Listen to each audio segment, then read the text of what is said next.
നമസ്കാരം. പ്രവാസി മലയാളിയിലേക്ക് സ്വാഗതം.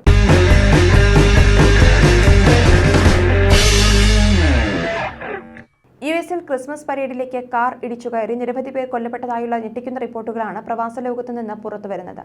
കുട്ടികളടക്കം 20ഓളം പേർക്ക് പരിക്കേറ്റിട്ടുണ്ട്. വിസ്കോൺസിനിലെ മിലുവാക്കിയിൽ ഞായറാഴ്ച വൈകിട്ടായിരുന്നു സംഭവം നടന്നത്. അമിത വേഗത്തിൽ വന്ന കാർ കാഴ്ചക്കാരിലേക്ക് ഇടിച്ചുകയറുകയായിരുന്നുവെന്ന് പോലീസ് പറഞ്ഞു. സംഭവത്തിൽ ഒരാൾ പിടിയിലായിട്ടുണ്ട്.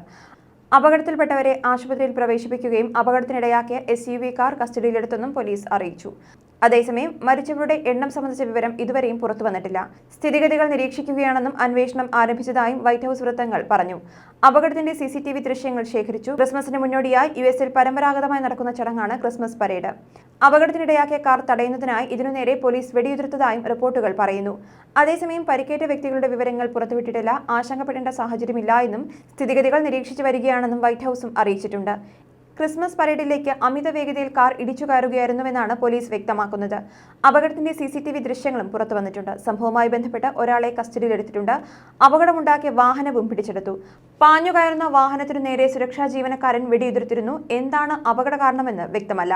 ബാരിക്കേഡുകൾ തകർത്ത് മുന്നോട്ട് പോയ കാർ നിരവധി പേരെ ഇടിച്ചിട്ടുവെന്ന് പോലീസ് ചീഫ് ഡാൻ തോംസൺ മാധ്യമങ്ങളോട് പറഞ്ഞു. അതേസമയം സംഭവം ഭീകരാക്രമണമാണോ എന്ന് വ്യക്തമായ സൂചനകൾ ലഭിച്ചിട്ടില്ല എന്നും അദ്ദേഹം പറഞ്ഞു. അക്രമിയെയും അയാളുടെ വാഹനവും കസ്റ്റഡിയിലെടുത്തിട്ടുണ്ട്. നിലവിൽ മറ്റ് ഭീഷണികളൊന്നുമില്ല. രക്ഷപ്പെടാൻ ശ്രമിച്ച വാഹനത്തിന് നേരെ പോലീസ് വെടിയുതിർക്കുകയായിരുന്നു. അപകടത്തെ തുടർന്ന് സ്കൂളുകൾ തിങ്കളാഴ്ച അടച്ചിടുമെന്നും റോഡുകൾ തുറക്കില്ല എന്നും പോലീസ് ചീഫ് അറിയിച്ചു. ന്യൂസ് ഡെസ്ക് പ്രവാസി മലയാളി.